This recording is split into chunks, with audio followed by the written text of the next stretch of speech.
Cláudio, você falou que se frustrou diante dos investimentos que você fez e não teve o retorno esperado, então decidiu investir em você, através de educação e formação, e iniciou uma nova faculdade. Qual eram os seus planos depois de terminar essa faculdade? Então, depois de terminar essa faculdade, provavelmente eu ia estudar mais. Eu tinha resolvido que eu ia fazer uma vida acadêmica, estudar, fazer mestrado, doutorado, enfim, várias coisas, estudar bastante, mas eu queria trabalhar numa grande empresa. Eu não teria minha grande empresa, mas trabalharia em uma grande empresa. Eu estava vendo que assim também eu poderia dar empregos, né? A empresa não é minha, mas eu estaria gerando empregos, trabalhando e fazendo com que essa empresa tivesse sucesso. Então, essa era a minha idade, a minha mentalidade na época quando eu voltei para o Brasil. E, como eu disse, comecei a vender roupa para me sustentar, porque eu não ia chegar no Brasil logo de cara arrumar emprego, eu sabia que as coisas iam demorar um tempo. Nesse meio tempo, vendendo roupa, me sustentando, tudo indo bem, fazendo faculdade, eu resolvi vender o apartamento, porque o apartamento ainda era meu e da minha ex-esposa, que era a mãe das minhas filhas, e para não ter mais esse vínculo, tudo eu resolvi vender. Eu vendi o apartamento e eu não desfiz o dinheiro, eu ainda não sabia o que ia fazer do dinheiro, mas eu sabia que eu precisava investir muito bem investido e que eu iria deixar para o momento certo.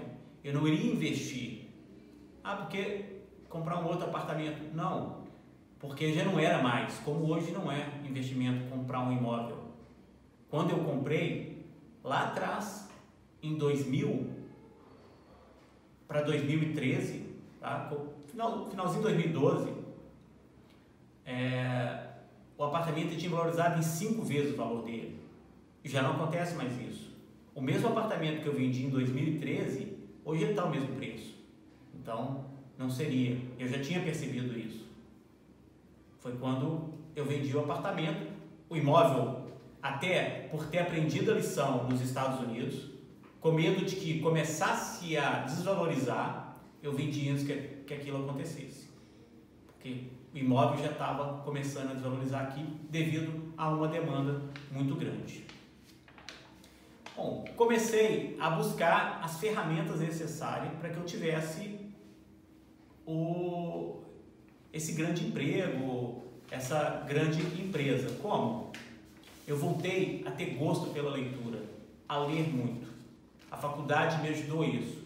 Alguns professores ajudaram, sempre pedindo para eu ler livro, e aí aquilo reacendeu em mim. E comecei a fazer alguns cursos complementares também, porque eu sabia que apenas me formar como engenheiro não seria o suficiente. Tem tantas outras pessoas formando. Claro, eu tinha um diferencial, eu falava inglês, mas eu precisava de mais. Até porque, no Brasil, infelizmente, você passou dos 40 anos, você é velho demais para começar, para ir para uma empresa. E eu já tinha passado os 40 anos. Bom, e aí eu comecei a trabalhar numa empresa, comecei a ajudar essa empresa, as coisas estavam indo bem. E aí, na faculdade, aprendi uma ferramenta muito bacana que se chama PDCA, que é planejar, fazer, checar e corrigir os erros. E eu comecei a utilizar o PDCA. Eu comecei a avaliar o que tinha acontecido comigo. Os planos que eu tinha feito, primeiro era do táxi, que eu já tinha refeito, eu vi que aquilo ia dar certo. O apartamento, eu já vendi. O que eu iria fazer agora? O que eu tinha feito de certo? Eu então estava indeciso no que eu faria. E aí, estava para terminar a faculdade, eu comecei a pensar qual seria o meu próximo passo, qual seria o próximo degrau. A empresa que eu estava trabalhando não estava indo muito bem, acabei perdendo o emprego. E aí eu pensei que eu poderia fazer um mestrado e depois um doutorado, e aí eu seria professor em uma faculdade, onde o salário é um pouco melhor. Ou eu investiria o meu dinheiro do apartamento tinha vendido, numa franquia. Então eu comecei a avaliar o que seria melhor. Como as coisas não acontecem como tem que acontecer, né? Sempre a gente tem adversidades. Foi exatamente nesse momento que eu fui demitido. A empresa demitiu várias pessoas, entre elas eu acabei perdendo emprego. Eu ainda estava morando com os meus pais, porque desde quando eu voltei para o Brasil, para que eu não gastasse aquele dinheiro, para que eu pudesse planejar melhor o meu futuro e para as coisas não darem errado, para não meter os pés pelas mãos, eu tinha dito que ficaria durante 5 anos, até eu terminar a faculdade, morando com os meus pais. E aquilo, para mim, não era uma coisa muito fácil, porque eu já estava com mais de 40 anos, imagina, você acaba se sentindo derrotado pelo fato de ter tido bastante coisa, ter tido seu dinheiro e agora está morando com os pais, dependendo dos pais. Aquilo começou a me fazer pensar muito. Foi quando eu lembrei do caso do snowboard. Qual foi o caso do snowboard? Foi que eu fiquei com medo, um medo que me paralisou e eu não fiz o snowboard. Eu comecei a avaliar isso. E aí eu percebi que eu não podia ter medo. Que o Brasil estava passando por uma situação complicada. O emprego não estava fácil.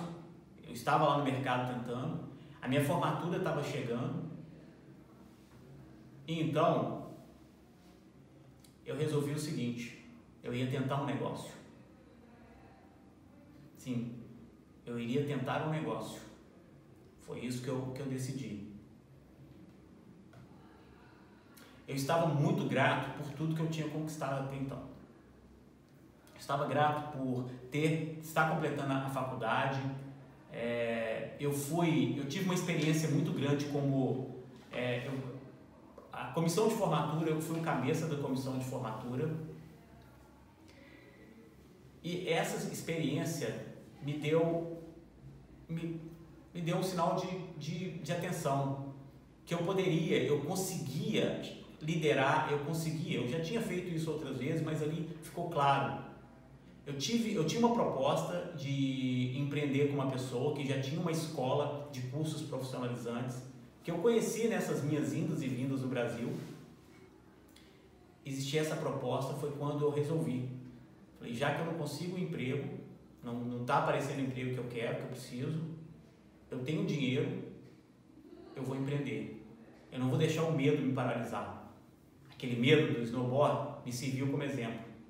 Eu tenho que ir com medo, saber muito bem onde eu estou pisando, em qual montanha eu tenho que ir, para não cair e me machucar muito, mas eu não posso ficar paralisado. Foi quando eu aceitei a proposta e aí, usando aquela credibilidade que eu tinha com as pessoas, porque o dinheiro que eu tinha não era o suficiente para pagar a minha parte na sociedade, e eu precisei de empréstimo daquelas pessoas às quais um dia eu pedi dinheiro emprestado e eu paguei.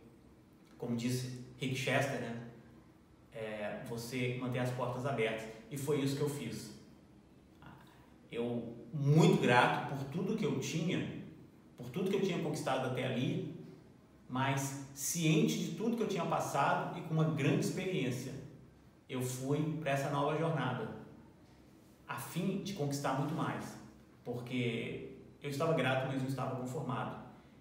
E aí eu começo essa sociedade numa escola de Teresópolis, que o resto vocês ficam sabendo no próximo episódio.